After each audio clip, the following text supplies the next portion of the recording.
Well, we've got more and more information trickling in on the circumstances of the arrest and holding of David Burke, known as David. He's a singer. Here's his picture, everybody. I don't need to describe who he is. Here he is. There's Mr. Burke, who has been charged in the murder of this young woman, Celeste Rivas Hernandez. Little information is coming in, including our first doc, a court document. There's precious little in there, but it is precious, so we're going to get into that tonight. We've also got a couple of pieces of information that I want to share with you in the Nancy Guthrie case, in the Anna Kepner case. We're going to check in on Luigi Mangione today. That and 3 questions and some good news. We've got it all. So we got a 10-gallon show that we need to pack into a 5-gallon container. I hope you'll stick with it.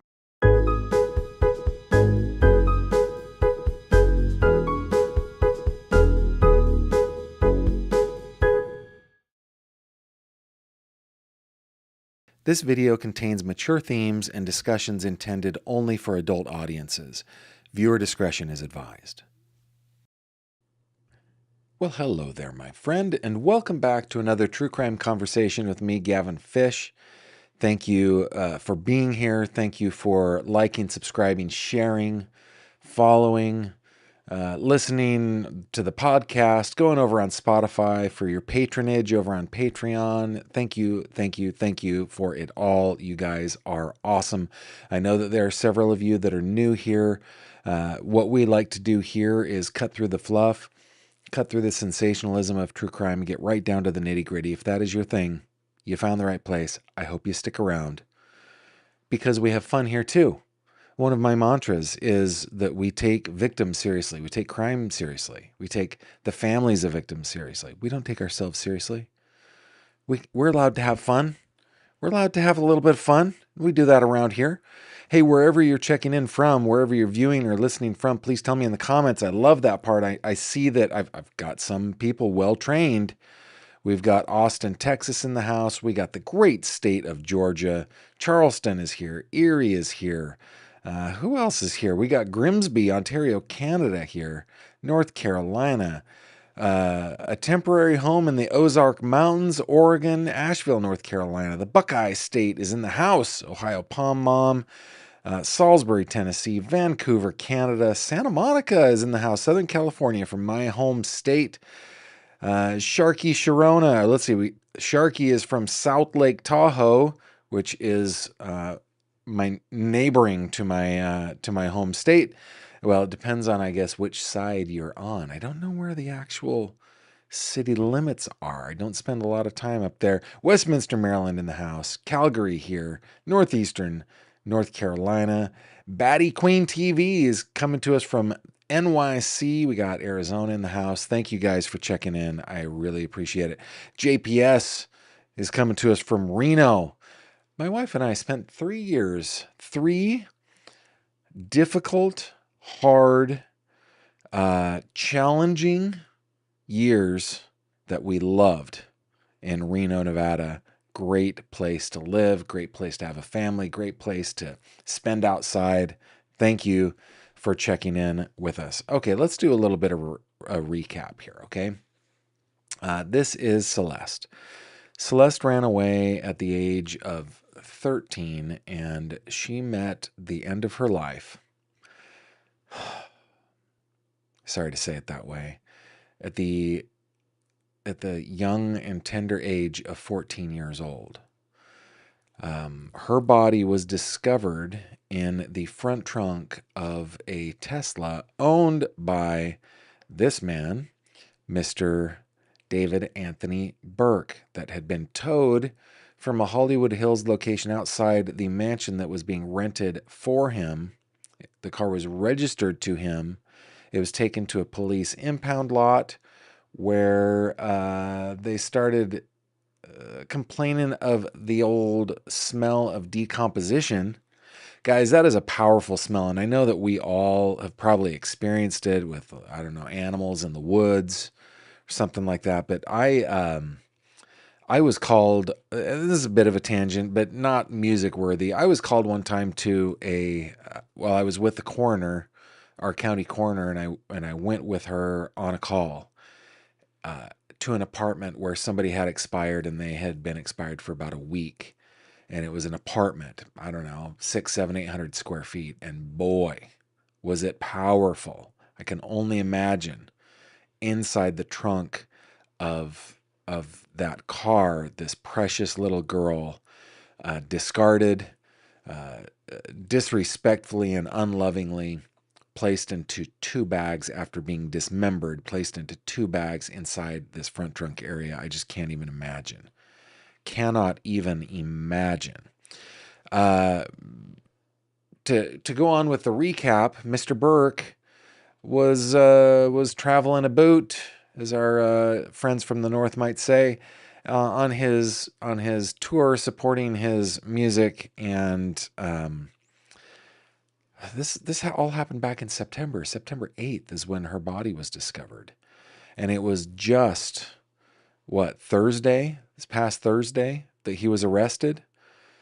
Got the news on Friday, and spent the whole weekend wondering what was going to happen. And then there was a press conference yesterday, and Mr. Burke has been charged in her murder, along with a couple of other things. We're going to get into that criminal complaint. Unfortunately, we do not yet have the probable cause affidavit that was referred to by Los Angeles County District Attorney Nathan Hochman. I hope that we will get that sometime soon. That should have a few more details. Now, his preliminary hearing is scheduled for the 23rd, so that's Thursday. I wouldn't be surprised if it's postponed, but we might be able to get even more details on Thursday. We're going to keep our finger on the pulse of this case and continue to watch it very, very closely. Hey, real quick, continuing, we've got Sandwich, Mass in the house. We got Bermuda here, Lawrence, Kansas, Michigan. Sharky saying, I love Reno, went there today. Fredericksburg, Virginia is here. Yeah, guys, thanks so much. Vancouver, Canada is here. Awesome. Awesome. Thanks for checking in. Okie dokie. First thing that I want to bring to you is actually a report out of the New York Post. If you will join me over here on Acrobat. This written by Zane Khan. It came out today. It references a TMZ article. I went to the TMZ article. I just don't want to read it. TMZ broke the news. That's what we need to know. They broke this. But it's written for 4th graders who watch reality TV.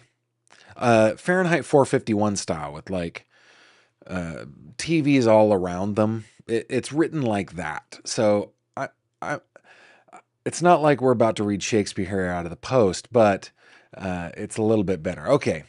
David segregated in jail following Celeste Rivas murder charges, reports Zane Khan. David has been transferred to a new jail and segregated from other inmates due to his high profile after being accused of murdering and SAing a 14-year-old girl. I should say this is the continuous SA. Guys, many of you discovered me and we became acquainted because of the Madeline Soto case. Now, obviously, that beyond the pale, right? I mean, Madeline had been being SA'd by Stephen Stearns from the time she was 8. Just so egregious. This is the same thing. This was a 13-year-old child when this started. Okay. The singer, real name David Burke, was moved to the Los Angeles County Men's Central Jail just before 10 p.m. Monday, that would be yesterday, following his arraignment where he pleaded not guilty to first-degree murder, sex with a minor, and more charges related to the death of Celeste Rivas. Once at the jail, he was separated from other inmates for being, quote, a noteworthy prisoner, and will spend his time in custody alone, TMZ reported. And TMZ sourced an unnamed source in the jail. And then the rest is a little bit of, the background and additional charges, but we're going to get into the actual charging document, so we won't worry about that. What we know is that he is being segregated, probably for his safety. I mean, not only is he a high-profile person, right, but he is accused of essaying a child. That's not going to make him popular in jail. That's going to make him a target.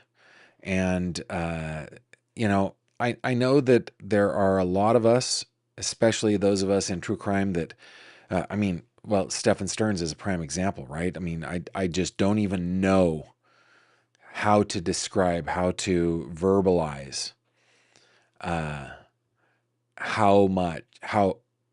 I feel towards Stephen Stearns, right?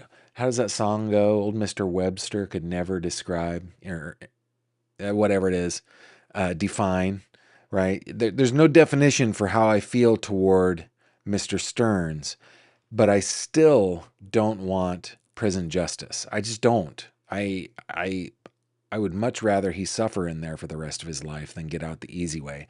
And I feel the same way about Mr. Burke, who is alleged to have, he is charged with essaying a child, a 13-year-old, a 14-year-old, before he, according to prosecutors, lie in wait, invite her over, and took her life, right?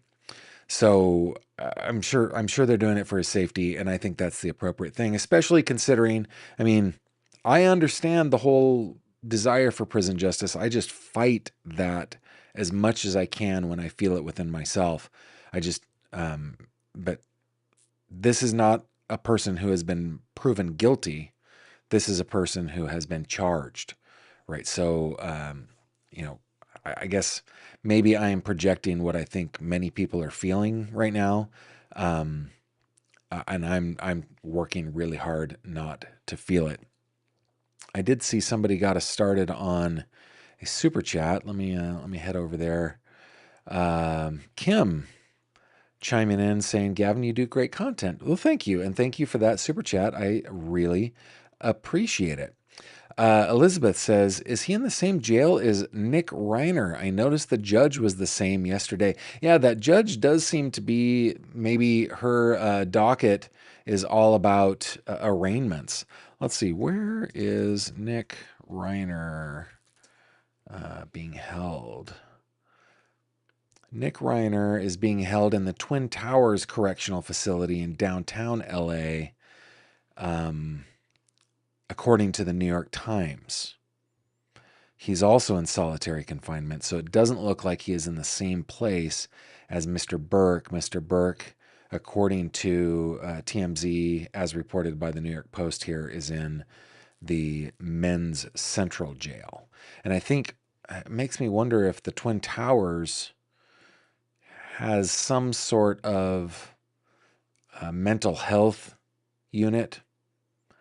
Yeah, Mr. Reiner, he's being held in solitary confinement in the jail's high observation mental health unit, often referred to as administrative segregation, where he is checked frequently. And I don't know if I don't think that Mr. Burke here is being segregated because of his mental health. I think it's purely his safety. That's what I think. But I mean, what do I know, right? I'm just speculating at this point. Okay. Let me bring you back over to Acrobat. I want to bring you this document, which was released by the district attorney's office. Let's see if we can bring it back so you can see the whole thing. This was released by the district attorney's office last night.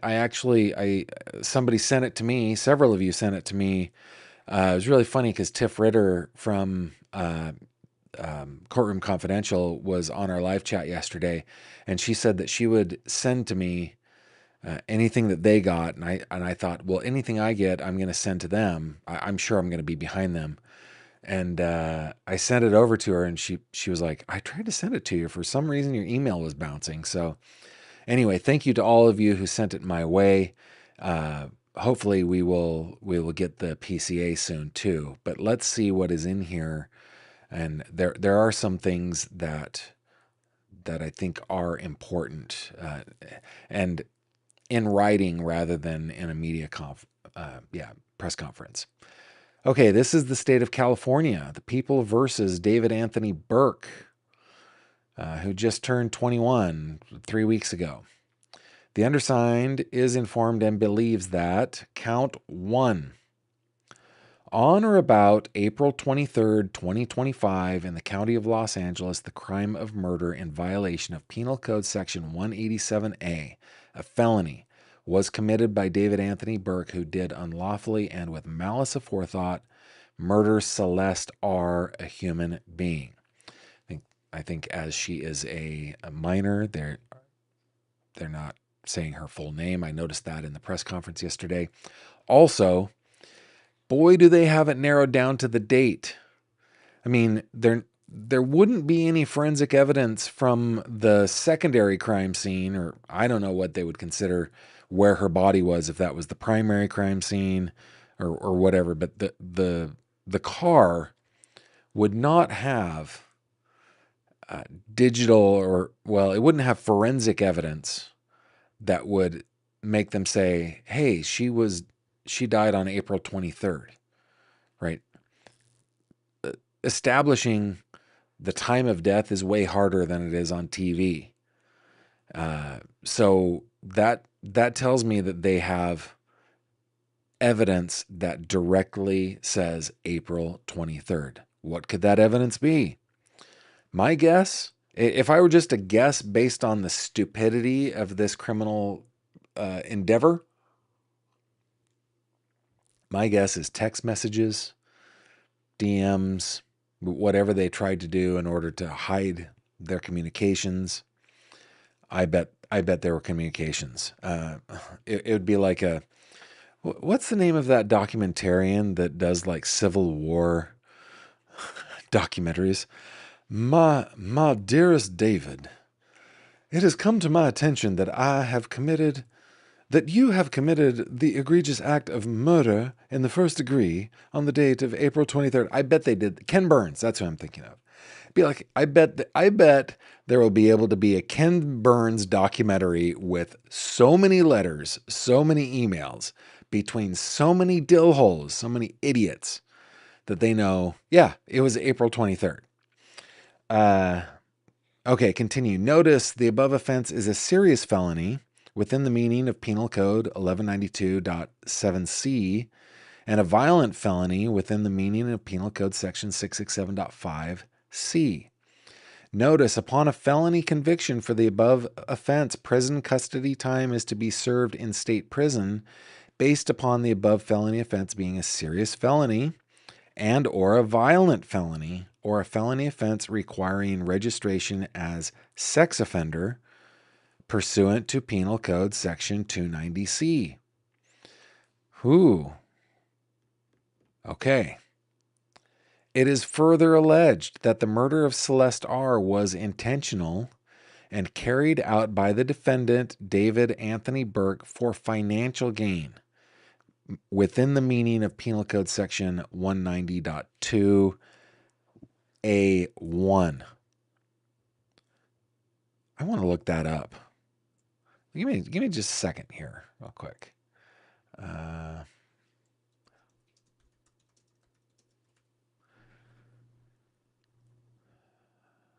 Okay.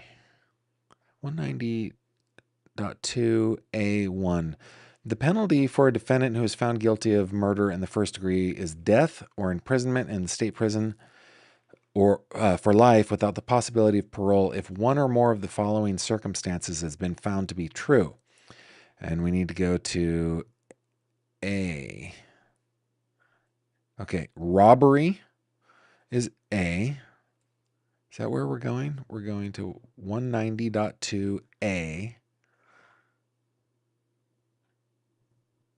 1. Okay. Sorry. The penalty for a defendant who is found guilty of murder in the first degree is death or imprisonment in the state prison for life without the possibility of parole if one of the following special circumstances is found under section 190.4 to be true. That's paragraph A. Paragraph A1 is the murder was intentional and carried out for financial gain. And I'm just sorry, I'm on find law over here. So it's for financial gain. That means death or life imprisonment without the possibility of parole. Okay. It is further alleged. Make sure I don't miss something here. Yeah.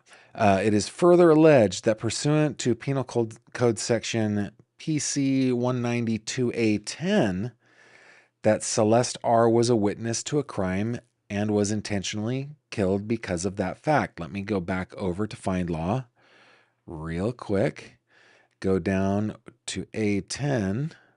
Okay, the victim was a witness to a crime who was intentionally killed for the purpose of preventing his or her testimony in any criminal or juvenile proceeding, and the killing was not committed during the commission or attempted commission of the crime to which he or she was a witness. So it had to be separate.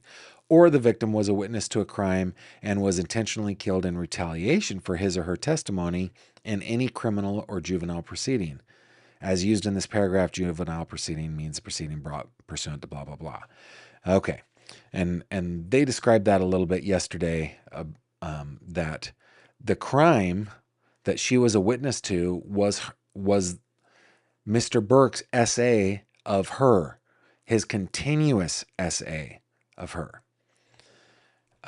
It is further alleged that the murder of Celeste R.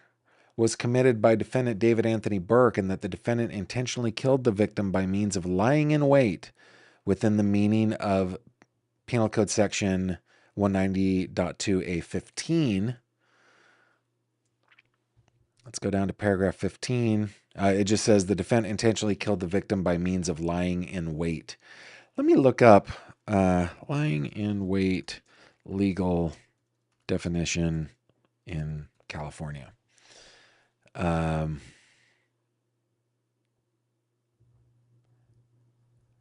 Okay. Lying in wait is a form of first-degree murder or a special circumstance requiring proof that the defendant concealed their purpose, watched and waited for an opportunity to act, and launched a surprise attack from a position of advantage with the intent to kill.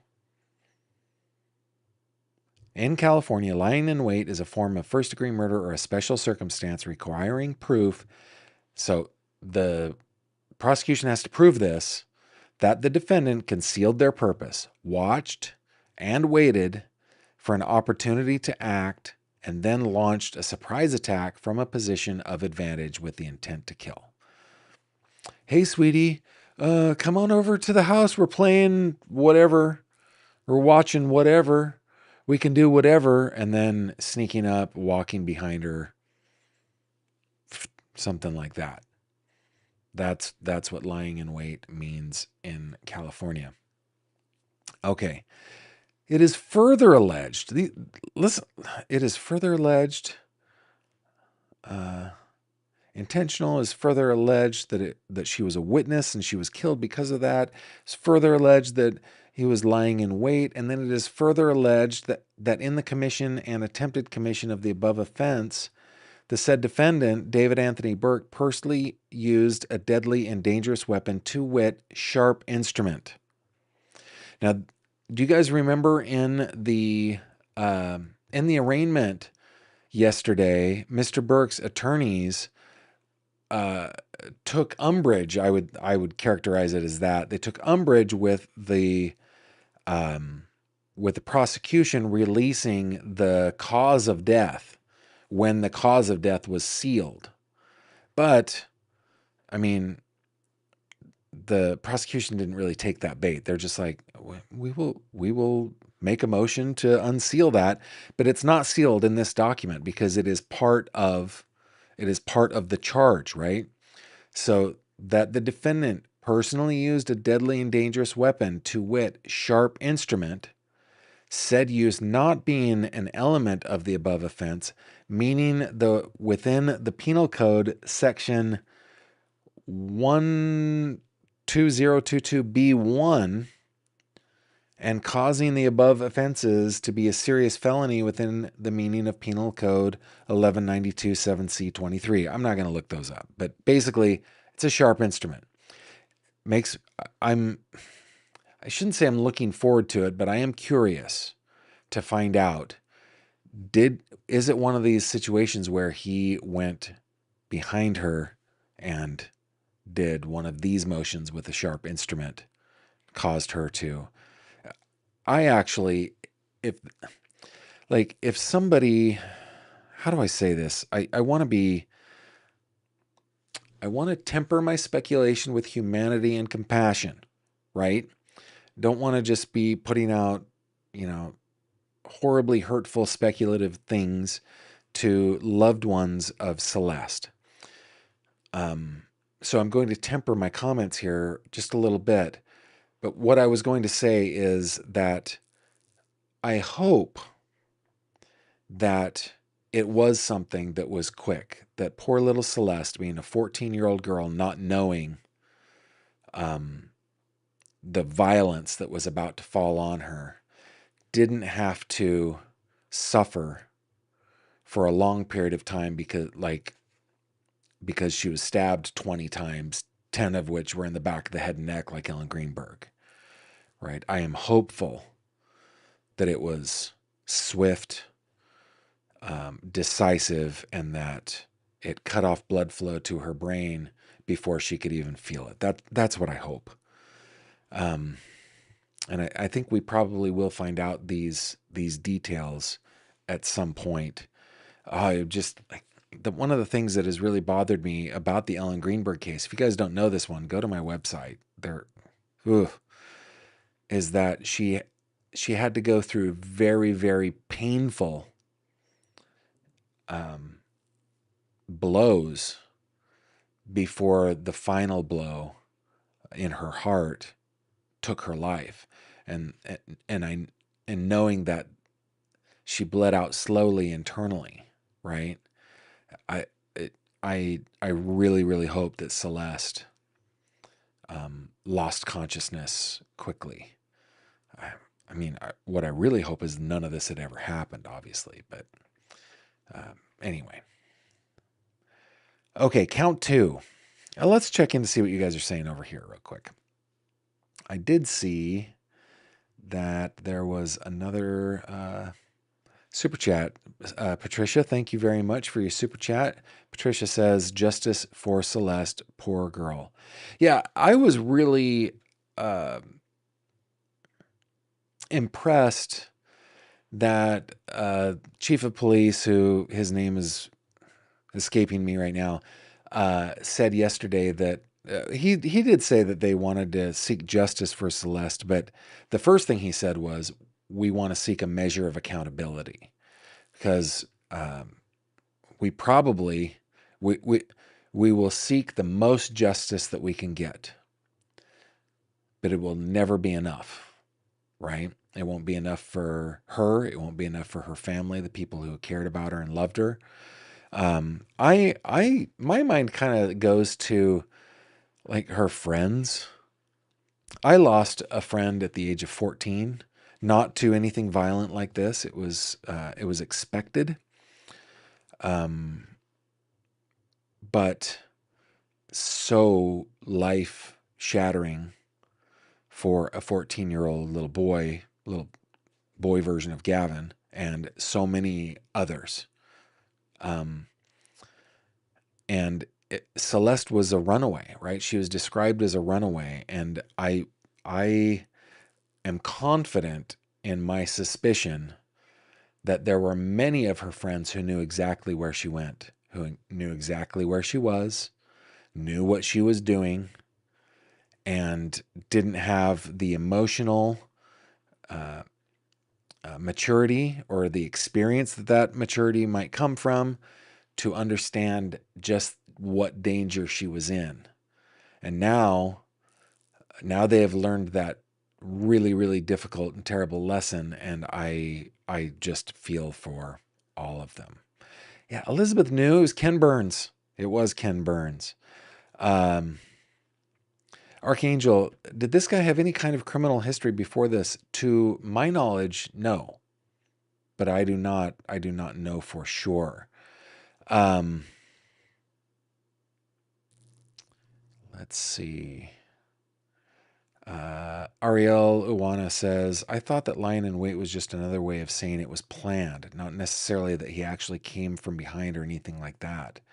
No, I think that malice aforethought indicates planning, but lying in wait indicates advantage, setting yourself up for advantage.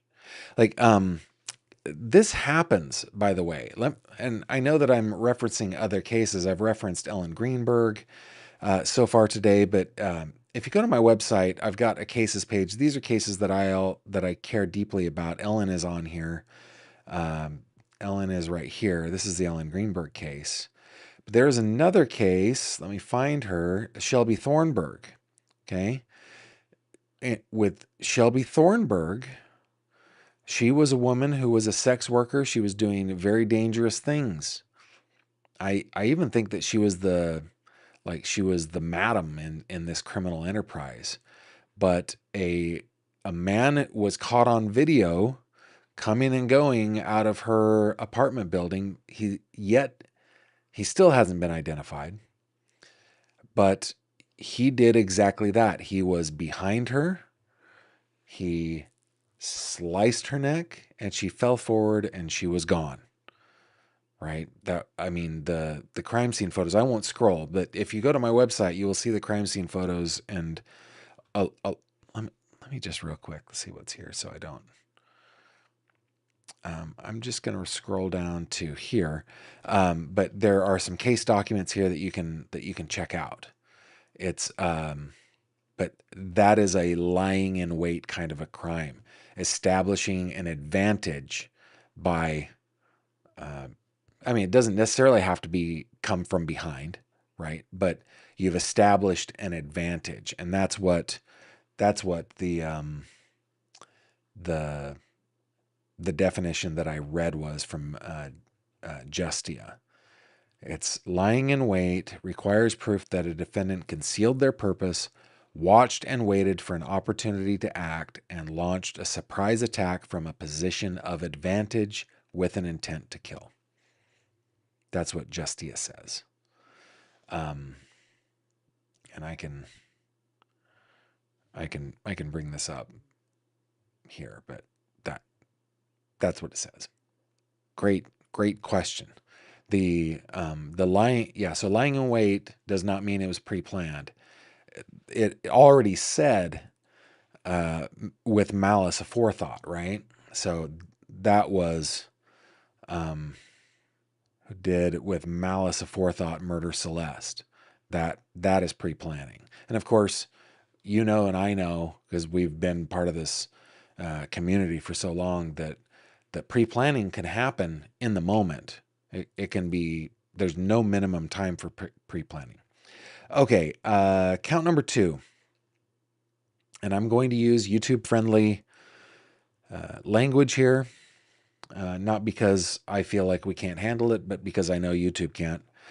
Count number 2, on or between September 7th, 2023 and September 7th, 2024, in the county of Los Angeles, the crime of continuous SA in violation of Penal Code Section 288.5A, a felony, was committed by David Anthony Burke, who did unlawfully engage in 3 and more acts of substantial sexual conduct, as defined in Penal Code Section 1203.066B, and 3 or more lewd and lascivious acts as defined in Penal Code Section 288 with Celeste R., a child under the age of 14 years, while the defendant resided with and had recurring access to the child. Okay, I had to check the dates there as I was reading that. Wait a minute, she died in April, but no, they're talking from September 7th, 2023 to September 7th of 2024, 6 months, ending 6 months before she was murdered, they lived together. They resided together. He had recurring access to her.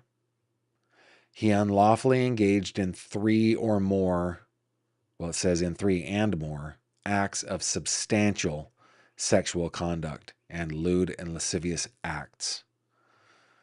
So, reading between the lines, they're sexually active for a year, right? So in 2024, let's say September 7th, 2023, he was born on March 28th, 2005. So he was 18 years old. Am I reading that right? 2005 to 2023. Check the math, carry the one. He's 18. She is 13 at the time. 5-year difference. Notice the above offense is a serious felony within the meaning of Penal Code Section 1192.7c and a violent felony within the meaning of Penal Code 67.5c. Notice conviction of this offense will require you to register pursuant to Penal Code Section 290. Willful failure to register is a crime. Oh, so that's like sex offender registration.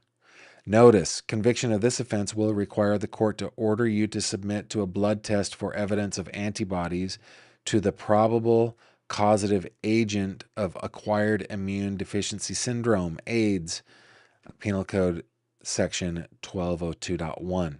Notice, being charged with this criminal offense can result in mandatory pre-conviction HIV/AIDS testing and disclosure of the results to a victim and the chief medical examiner of the jail or prison facility where you are incarcerated pursuant to Penal Code Section 1524.1 and Health and Safety Code Section 121055 following a probable cause hearing resulting in a court order. So just the charge, if there's a finding of probable cause, just with the charge before being convicted, they have to do a HIV/AIDS screening. Interesting. Notice, upon a felony conviction for the above offense, prison custody time is to be served in state prison based upon the above felony offense being a serious felony or a violent felony or a felony offense requiring registration as a sex offender within the meaning of all this, blah, blah, blah. So prison time for sure. And then count number 3. And again, this is very specific. May 5th. On or about May 5th, 2025, in the county of Los Angeles, the crime of unlawful mutilation of human remains in violation of Health and Safety Code Section 7052, a felony, was committed by David Anthony Burke, who did willfully and unlawfully mutilate remains known to be human, specifically the remains of Celeste R. This is where we're going into speculation town one more time here, right? How do they know this? How do they know that he did it? How do they know that it was done on May 5th? My guess is I bet they have witness testimony. I bet they have witness testimony here. I bet they have traded immunity for testimony in this case. Because Burke did not do this alone, in my opinion. I just don't see how it could have been done alone. Either before, during, and or after the fact, I think that he had conspirators, accomplices. So how do they know that on May 5th he mutilated Celeste's body? We know from court records that she was found in 2 bags. We know that one bag was a cadaver bag with a zipper. We know that was black, and we know another black bag. We know that her limbs were in the second black bag and that her head and torso were in the cadaver bag. How do they know that Burke did it? My guess is witness. I bet there was a witness. Either that or I mean, based on the stupidity of this criminal, there's digital evidence of it. Talking about it again, Ken Burns documentary style.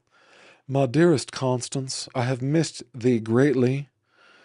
Why, just yesterday, as I was dismembering the corpse of my once beloved Celeste, I bet he wrote, and I'm sorry to be irreverent about that because that's dumb, but I bet that there is, I bet he was stupid enough to create like a trail of digital evidence. But I bet there are witnesses. I think witnesses are most likely. Okay, notice conviction of this offense will require the defendant to provide DNA samples and print impressions. Notice the people of the state of California intend to present evidence and seek jury findings regarding all applicable circumstances.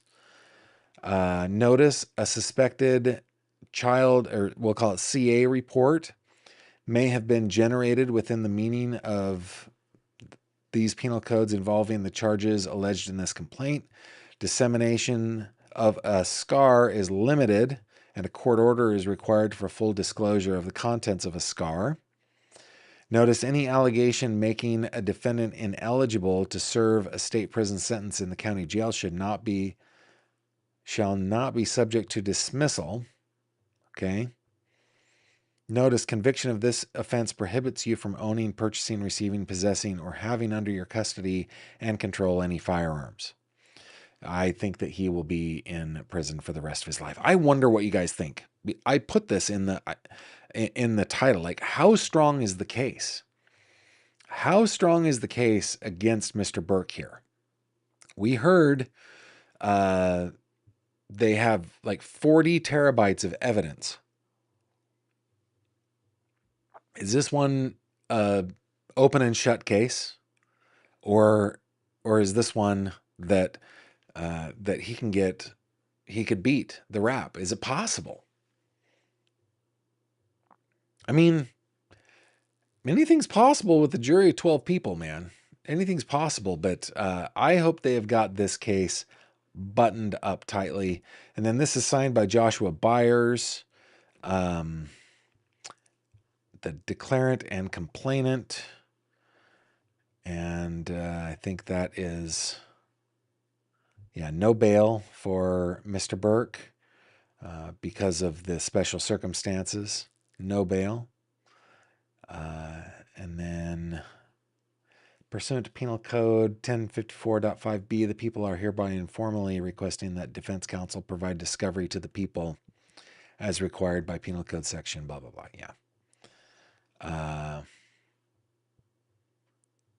So here are the charges, right? Count 1, which was murder. What he's looking at is 1, 2, 3, life without the possibility of parole or death in a state prison, plus 1 year in state prison. And then for count 2, 6, 12, 16 state prison. I don't even know what that means. Count 3 is 1623 prison plus up to $10,000. These are abbreviations that I really can't follow. But there is the felony complaint, and hopefully we'll be getting the affidavit of probable cause. I hope tomorrow. I'm not going to count on it, but I hope tomorrow. And then the hearing, which I doubt will happen on Thursday, but possibly on Thursday. Let's get over to your comments here. See what you guys are saying over here. Just Ducky. Let's bring up Celeste. Just Ducky, do you think it has anything to do with him going on tour? Maybe she wanted to go. Oh, as far as like luring him and, hey, we're going on tour. Do you want to be with us? Do you want to go with us? Yeah, it'd be fun. Come on over. I mean, that's just as plausible as anything else, right? There would have to be a reason for her to come over. Maybe she still wanted to come over. Maybe they still had a good relationship, though maybe they weren't living together anymore. And it makes me wonder, there are people in my life that I love them to death, but they just have fewer brain cells than the rest of us, right? Or those cells are so widely spaced apart that they just, the electricity doesn't fire through them the way it is. Is David one of these people? Is David just like a musical savant, but really not all that bright? And came to his senses after a year of essaying this girl when she's 13, 14 years old, that I really shouldn't be doing this. You really should find another place. Or is it more likely that he's like, I'm sick of you, or they got in a fight, you have lots of drama, you know, is it like stupid teenager stuff? Either way, I mean, what they're basically alleging is that, well, what I get from reading between the lines is that she held the key to destroying his financial future by telling the world that she was his victim and had been for a year, right? And so he couldn't have that. And so he decided to lure her in. Yeah, maybe she wanted to go on tour and that was the bait. Maybe it was.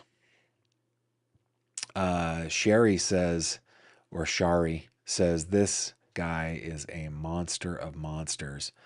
I will add, allegedly. It is alleged that he is. Now, I believe the allegations, but yeah. AC says, Gavin, as a runaway minor living with him, how was she not removed from his home by the police and he not arrested for harboring a minor? Seems the police knew about this while it was taking place. I don't know if they did. I don't know that. It's possible that they did. So let's just devil's advocate this. This is me quibbling because you are asking the question, not because I disagree with anything that you're saying, but because I'm a professional quibbler, right? Where's my professional quibbler audio? I'm a professional quibbler. I love to quibble. I quibble for fun. That is correct. Oh, yeah. Yeah, that's nice. From my experience, as like somebody from the audience in the gallery, right? That when there is a child in a place of danger, whether it be physical danger or danger of emotional abuse or anything, let's just say danger, it takes way too long for the system to be able to catch up. Like I'm aware of a situation. I won't say where or who, but Child and Youth Services on multiple occasions found findings of, what do they call it? They call it, it's not a conviction. It's that they found that the allegations were true, right? And allegations of abuse were true, and they found it at least 2, I think 3, but at least 2 separate times, and yet that child was not taken out of the house. And so, yeah, you're right. I mean, AC, you're right. You got a runaway minor living with an adult, being in a home where you're like, those are two people, opposite sex. There's 2 straight people. They're living in a mansion in the Hollywood Hills. We can read between the lines here. Plus, she's a runaway. Yeah, you're totally right. But our system sucks. It's the best system, but it's not good. It's just the best, right? And yeah, I don't know if they knew it and couldn't do anything about it, or if it had been referred to CPS, or I don't know. But I mean, a terrific observation and a terrific question. Thank you for that. Carrots and other veg. Let's bring up, yeah, there we go. Let's bring up Celeste. Gavin, he dropped a preview of a song the day after her passing. In the preview, there is a a V-mail. It sounds like a V-mail. Sounds like Celeste. She is saying, "I am sorry. Can I come over? I can give you more info." Yeah, send it to through my website if you wouldn't mind. Go to gavinfish.com and click on the envelope icon, and you can shoot that info over to me through the form that opens up slowly on my site. I've got an overburdened server, but I would love to hear that. Let's see. Got a super chat coming in. This is Diddley Squat. Thank you, Diddley. I don't think he's suddenly developed a conscience. He's a dillbag who thinks he's getting away with it. He looks way too smug right now. I'm concerned his lawyers have found a way to let him beat this.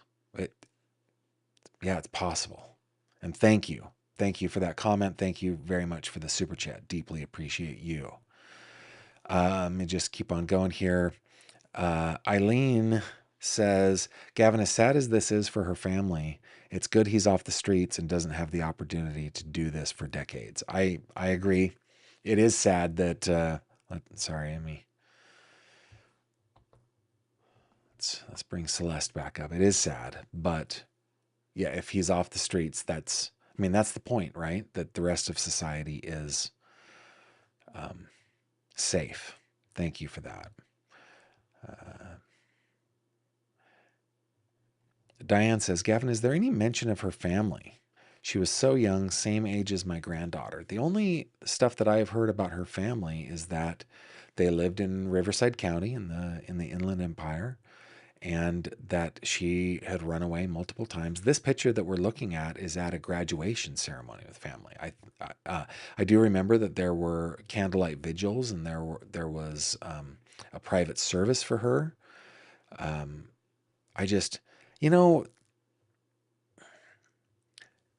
It's good that most teenagers don't discover until they're adults just how little power adults have over them. That the only authority the adults have over teenagers is that which the teenagers cede to them, right? And most of us, that works out well for most of us. You get to the point where you're like, hey, wait a minute. They don't really have any power here, right? And some kids come to that early, and they come to it too early. I was thinking about, what was the name of the young woman?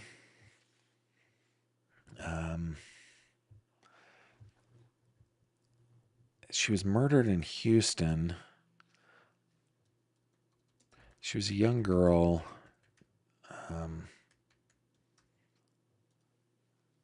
Jocelyn Nungery. I think about Jocelyn Nungery, 12 years old, right? She wasn't a runaway, but she was out and about in the middle of the night without her parents knowing, right? Some kids just learn too early, I think, that parents really don't have all that much control. And I think that's the case with young Celeste here. She figured it out early. She was bright and came to that conclusion real early, or she tested the limits a lot, which is another form of brightness, right? And came to that conclusion, but ultimately ran away 60 miles to a grown adult famous man's mansion, where she was repeatedly and continuously SA'd by him, and ultimately murdered and mutilated by him, according to the prosecution and the police, right? She just didn't understand the violence that people are capable of. And how could she? She's 13, 14 years old. How could she know that? Sadly, at that age, you only can learn it through experience. And that's one of the more troubling parts of this, right? Carrots and Other Veg says, it would seem there's a lot of evidence on the day of he went live waving a knife around and saying, "This is a great knife." In the same feed he has seeming defense wounds too. Wow. Yeah, interesting. First Liberties podcast, the 6, 12, and 16 is the sentencing for the continuous SA. Yeah, but does it mean 6 years, 12 years, 16 years, or does it mean months? Not sure. Mrs. Pugh says she was on tour with him. She was seen going backstage with David's brother.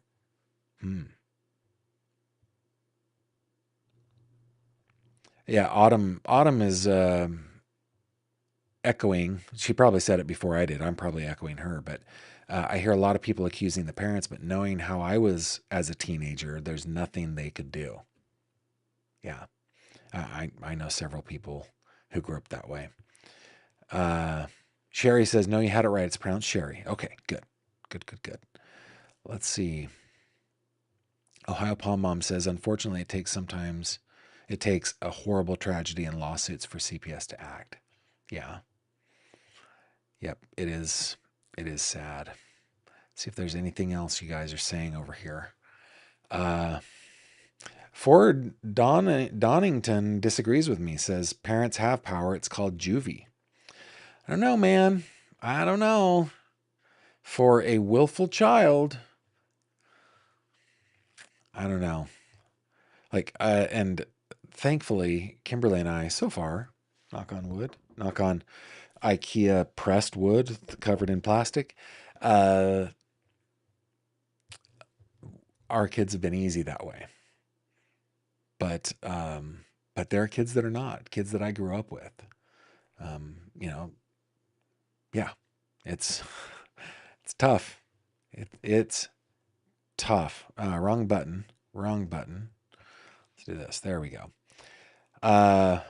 Okay. And that seems to be all of the comments that are coming in that you guys want me to see.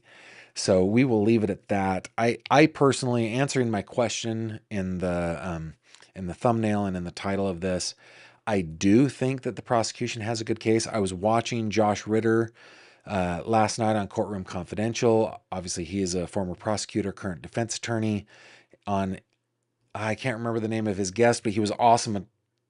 Like 2.5 decades of prosecutorial experience. They both said, oh yeah, they got him.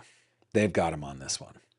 And, they would know better than me, but they pointed to signals like they convened the grand jury, they investigated, they took their time. They've got him on this one.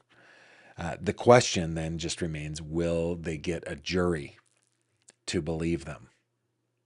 And that's the question in my mind anyway.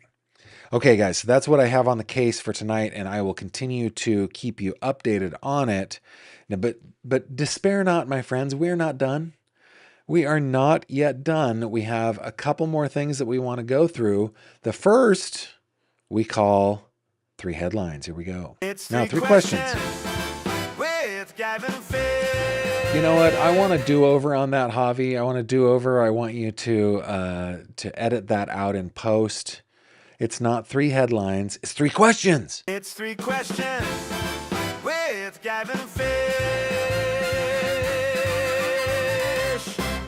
Okie dokie. In this segment, guys, I answer 3 of your questions that you email into me to the email address that you see on your screen, which is 3questions@gavinfish.com. It's spelled out 3 THREE questions@gavinfish.com.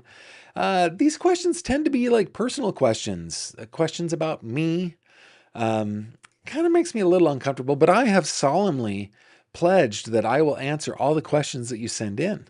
I will not dodge anything. I will answer these questions to the best of my ability. And they could be, what's my favorite color, to what's the meaning of the universe? Who knows? What is the universe expanding into? That's a question. But I will answer them all. The caveat, of course, is that I get to choose the order in which I answer them. And coming up after this segment, we are going to do a couple more headlines, true crime headlines. We're going to look into Nancy Guthrie, the Anna Kepner case. Luigi Mangione, and we've got a little good news as well. But let's get into question number 1 coming in from Cindy. What is your family's favorite holiday and why? Well, I don't know. I can tell you my favorite holiday. Actually, my favorite holiday growing up was Christmas because it was gifts, right? And then my birthday was second to that because why? Because gifts. But I really just like, what I like, the holiday I like the most? I think it's Thanksgiving because it's on Thursday. We can arrange to have Friday off. We've got a nice 4-day weekend. The kids are off of school. We can all get together. And we have been really fortunate with this house where we have I grew up in a very nice middle class neighborhood and home. But like most people, when we would have a meal with the entire family, that typically meant getting out folding tables, and putting them in the living room. There's the adults table there, the kids table there, that kind of stuff in order to fit everybody. Because that's the way normal houses are, right? This house has been glorious because we have we have a dining room with a table in it that we call the Bruce Wayne table. You know that scene in Tim Burton's Batman where Vicky Vale is like, "Could you pass the salt?" and then it backs up and they're like on opposite sides of this giant long table.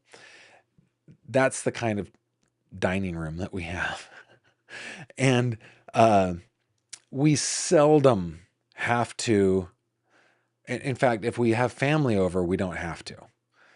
We seldom have to add anything else, right? Now, there have been some times where we've had people over where we had multiple families coming over and we would put, 2 tables in that dining room or whatever. But anyway, what am I getting at? I love Thanksgiving that we all can come into one room. We can sit down, we can share a meal around our giant Bruce Wayne table. We don't have to go, anywhere to go, anywhere to be. I mean, other than Kimberly being a bit of what shall we call her? Kind of a health nut, which I appreciate. She wants us to be active on Thanksgiving too. She wants us when the kids were little, we'd go and do kickball or football or whatever. We would run a neighborhood, race with the kids. We'd set up it wasn't a 5K, but like a family 5K running through the neighborhood and that sort of stuff. But there's nowhere to be. We've got a big place and a comfortable place that we can all hang out. We can visit. Now we've got comfortable chairs in there. My wife, my amazing, beautiful wife, my snuggly bear, my sweetie pie, my one and only, just furnished, replaced all of our chairs with really comfortable chairs. Awesome. So I guess Thanksgiving is my favorite holiday, and that is why. So I would love to hear your comments in the chat. Question number 2, Christina asking Gavin, what is the biggest accomplishment you have done in your life? So I don't know that I'm terribly accomplished at anything at all. Especially my personality is one of finding diversion in many different things, many different interests. And I've talked about this before. I go from interest to interest to interest very, very easily. So I've never, I don't think that I have like I'm never going to be thought of as like a profound thinker or, philosopher. I'm never going to be thought of as some titan of industry or business or of finance. The father of nations. I'm not Abraham, Isaac, and Jacob over here, right? I'm not a super accomplished person, but I am extremely happy that I found the woman that I did. That I don't want to use the word or the phrase I convinced her, because that means that I had something to do with it. For some reason, she took pity on me and decided to combine her life with mine, and we have made a beautiful life with one another and we have beautiful children, and the family's expanding. Our oldest is now married and doing their thing together, and it's just wonderful. So I think maybe it would be our biggest accomplishment, me and Kimberly, or Kimberly and me, is that we have a big, healthy, beautiful, loving family that gets along. We all like each other. We all love each other. I guess that's it. There's everything else. I'm just kind of fair to middling on things. I'm okay, and the things that I do and try. But nobody's gonna go, oh, that Gavin Fish, yeah, he was an excellent goldsmith. There's not gonna be, oh, you should have seen the crazy artwork or the craftsmanship or whatever. That is never going to be said about me ever. His singing voice was just amazing. That will never happen. And I'm content with that. Question number 3. I would love to hear your accomplishments, by the way. Tell me in the live chat. Kelly asks, what is your love language? I actually had to go to Kimberly and ask her about this. Have you guys ever heard of I brought this up before. It was brought up on Smarter Every Day, the Johari window, which is something that it's a mechanism that you use for self-discovery. So today was a moment of self-discovery for me. My love language, the way that, are you asking how do I express love or how do I receive love the best? The way I receive it is language. I like to be told that I'm loved, and I like to be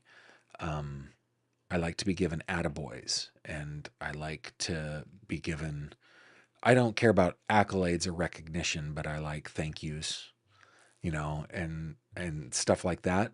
I think that's, now how do I express love? I think a lot of it is through language. Yeah, it's probably both, on both sides.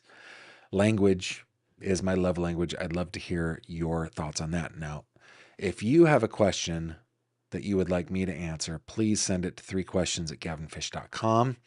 I will add it to my list. And while you guys are answering these questions in the chat, let us check out, let's see what else is happening in the world of true crime. It's headlines.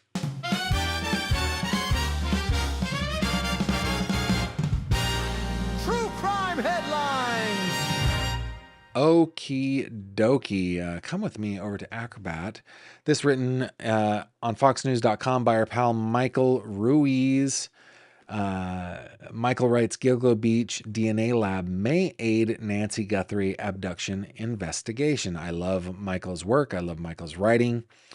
Let's see what he has to say. A San Francisco forensics lab that helped crack the Long Island serial killer case is now believed to be involved in the search for answers after the suspected abduction of Nancy Guthrie in Tucson, Arizona. Gilgo Beach killer Rick Huerman, who admitted to killing 8 women between 1993 and 2010, pleaded guilty earlier this month after his defense failed to overcome groundbreaking DNA evidence collected from rootless hair samples. Quote, I'm pretty confident that they will want to use the lab that they have been extremely successful with, which is Astria, said Cece Moore, one of the nation's leading genetic genealogists at Parabon Nanolabs in Virginia. DLI has been working to refine their own rootless hair analysis, but I haven't seen any successful cases from them yet. She was referring to DNA Labs International, the Florida lab that the Pima County Sheriff's Department initially sent the samples to in the days after Guthrie's suspected abduction. Now that the FBI has the materials, Astria Forensics could be on the short list of specialized private labs that could help. The lab developed a DNA profile from rootless hair evidence in the Huerman case, and Moore said she's personally been involved in 6 successful cases in which Astria did similar work. Quote, the FBI used them for the Gilgo case, she told Fox News Digital, so they have a lot of confidence in Astria. So this is just CC Moore speculating, but it's an educated speculation. We may see Astria involved in the Nancy Guthrie case. In the case of the prosecution of the young man named Timothy Hudson, who is known in court records as TH, who is accused of killing his stepsister Anna Kepner. This reported on Fox 35 Orlando by their digital staff.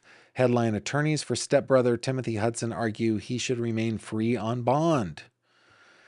Orlando, Florida. Prosecutors are asking a judge to order a 16-year-old held in custody as he awaits trial in the alleged killing of Anna Kepner, whose body was found aboard a cruise ship in November. We'll bring up Anna here. Intensifying a closely watched case involving serious charges against a minor. The teen, Timothy Hudson, Kepner's stepbrother, is charged as an adult with first-degree murder and is also accused of SAing her. Let me get through the backstory and everything. Blah, blah, blah. The case is continuing to move through the court system, with Hudson expected to return to court in the coming weeks as a judge weighs whether to grant prosecutors' request as both sides prepare for trial. So that is actually, I consider that an article with nothing new. They're just writing something because their readers want to read something. But because the case has been transferred from juvenile court to adult court, now there should be a bond hearing. We read this in the court documents. The defense is obviously going to argue for bond. The prosecution is obviously going to argue for no bond. We shall see in the coming weeks what happens there. This is a quick article on Newser, which concatenates a longer opinion piece from the Washington Post, but because it's so long and behind a paywall, I thought that I would bring you this one. Folk hero, in quotes, Mangione is fueling real-world violence, written by Arden Deer at Newser.com. Luigi Mangione, the man awaiting trial in the December 2024 killing of United Healthcare CEO Brian Thompson, is fast becoming a symbol of a new wave of ideologically motivated violence, argues the Washington Post's editorial board. Investigators say his case inspired last year's deadly shooting at the Manhattan skyscraper home to the NFL headquarters. The editorial board highlights other cases, including a California warehouse arson that caused an estimated $500 million in damage and a firebomb attempt at OpenAI CEO Sam Altman's Texas home, in which suspects allegedly referenced Mangione. The Post notes the 27-year-old, who has pleaded not guilty in Thompson's murder and awaits a trial this fall, has taken on folk hero status among some on the radical left, with a legal defense fund pulling in $1.46 million from more than 40,000 donors. Federal prosecutors say his supporters increasingly see violence as a substitute for political and ideological argument, supercharged by online anonymity and social media. The editorial insists there's no justification for such attacks against tech leaders, health executives, or anyone else. For full argument, you can read the editorial there. I've put a link to this article, and yeah, I am concerned about this as well. In fact, the whole epidemic, probably starting with Columbine. I don't know the history on this very well, but at least in my memory, starting with Columbine, this epidemic of violence in schools, gun violence in schools, is it's like a pathogen, right? It is contagious, and people who can't use their words, or people who have, I don't know, convinced themselves that violence is the answer, like I think Mr. Mangione did, go in and shoot up innocent people who, in their mind, they think are guilty.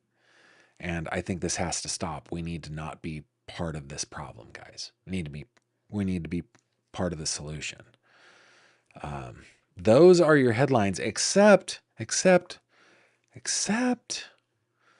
we do have some good news. This is coming out of Australia, our friends down under. Guys, this was a fun art. We got to do good news, right? We got to do good news. This one coming from calminer.com.au, written by Isabella Davis. New volunteers spark reopening of Salvation Army's free weekly community lunch program. Now listen, if you are in Australia, you just are going to have to extend some grace to me. I'm going to butcher names. I think that most of your town names are based on some sort of a dare. I can't pronounce them, but I'm going to do my best, and just know that I love you as I trip over these words. Okay, here we go. An amazing community response means Kalgoorlie Boulder Salvation Army's free weekly lunch will be back up and running just 2 weeks after a lack of volunteers forced its closure. A surge of locals put their hand up to help serve meals to those who need it most, and there are now enough volunteers to continue the service. The 2-course meal is given every Tuesday to about 50 people, often vulnerable members of the community, to offer them food and some connection. The Salvation Army announced last Thursday that the service had been forced to shut its doors because there were not enough volunteers. Major Shirley Spooner told the Kalgoorlie Miner last Friday that the service had been running off the efforts of 3 people: herself, her husband, Major Craig Spooner, and the branch's receptionist. Quote, "It's breaking our heart that we've had to do this," she said. "Unfortunately, we don't have the volunteers that we need to assist us." But after the announcement, the branch received multiple phone calls from community members willing to lend a hand. Less than a week later, the Salvation Army announced the program now had enough hands on deck for the program to continue. Major Shirley Spooner said she had received an amazing response from the community to the closure. "I think it says a lot about the community that they care for each other," she said. "Also, the community realizes the need for the program." So, yeah, that's great news. People are good, right? You guys know that I am a big fan of Mr. Fred Rogers, that I grew up watching his program. Indeed, Kimberly and I named one of our children after Mr. Rogers.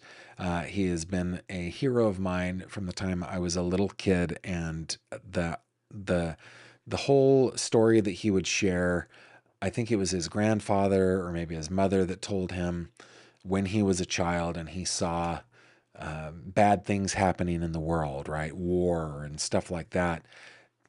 He was told to look in the background for the helpers. There are always helpers, right? You're watching the news in some war-torn country far, far away, and there are always helpers. Or there was an earthquake or some natural disaster. Man, there are always helpers, right? And this feeds into my belief that people are good. In fact, this little hobby of ours of true crime, it is an indication that people are good, right? That we recognize bad things are happening and that offends us. And that is an indication that people are good. And when I read a story like this, it just tickles me. It reminds me, hey, remember what Mr. Rogers said? Look for the helpers. And here were 3 people doing God's work, helping people out. Couldn't quite do it. They're like, so sad I have to shut this down. But as soon as people found out, oh, they're going to have to shut this down, I can help. I will stand up and I can help. I love stories like this. It makes me want to be a better person. So good on ya, Kalgoorlie Boulder area and the Salvation Army and the volunteers that are helping there. You guys are awesome. Thank you for doing that. Guys, those are your headlines.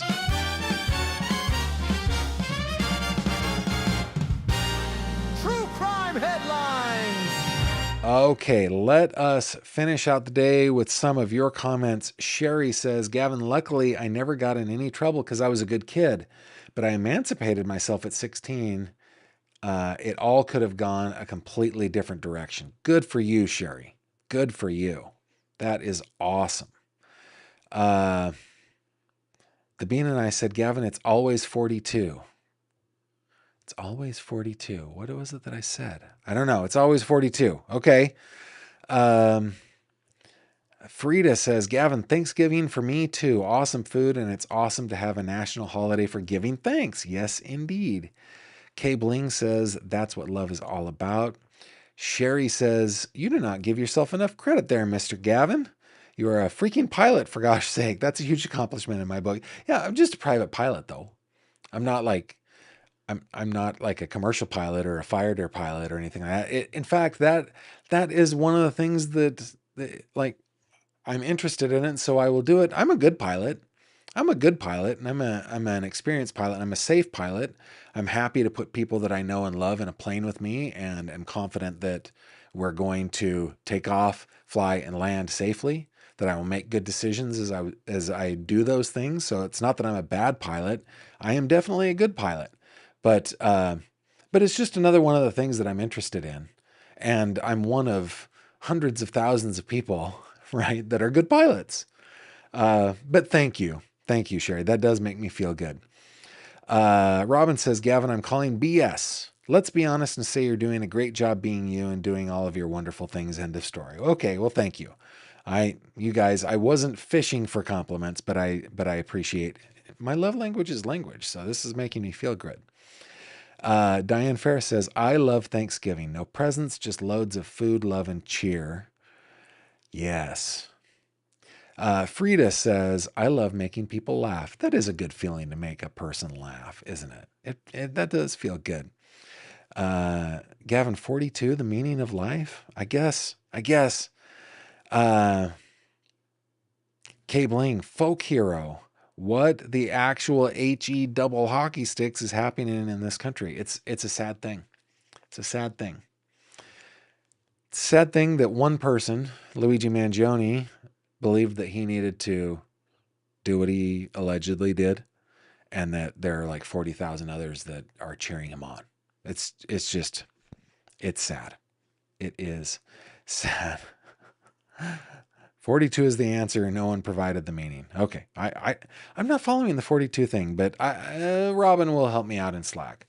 Guys, thank you so much for spending some time with me tonight. Thank you for doing it on YouTube. Thank you to the Rewatch crew. Thank you to the Spotify viewers and listeners, podcast listeners. Thank you to my patrons. Thank you to those that are sharing my program with people who you think would enjoy the content. Thank you for the super chats. Thanks for visiting the website. Thanks for joining us in the fish tank on Facebook, which you can always do. You're always invited. Y'all are the best. Oh, Robin says it's this 42 is the secret of the universe. Okay. Is that from like Hitchhiker's Guide to the Galaxy or something like that? I'll have to look it up. I'm going to look it up. I feel out of the know. But anyway, we'll be back tomorrow, 6 o'clock p.m. Eastern time, right here on this very channel. And then it will be distributed out to our friends on Spotify and wherever you get your podcasts. Oh, tomorrow we will be doing our program, but I believe I've been invited and I have accepted. Things can change, but I believe I will also be joining Josh Ritter on Courtroom Confidential tomorrow at 8 p.m. Eastern. So we'll finish out the show, and then half an hour later or so, I will be joining Josh. I don't know if I'll be the only guest or one of many. Could be a panel. I don't know. But if you haven't subscribed to Courtroom Confidential, I invite you to do that. It's a great channel. Josh and Tiff are terrific. So check that out tomorrow. In fact, I will try to remember that to make my video auto forward over to Josh's video. Okay. With that, I shall bid you adieu, and I hope you take care of yourselves. I'll see you on the next one. Thank you very much for watching this video. If you liked what you saw, please consider subscribing. And if you have any questions or comments, please leave them below.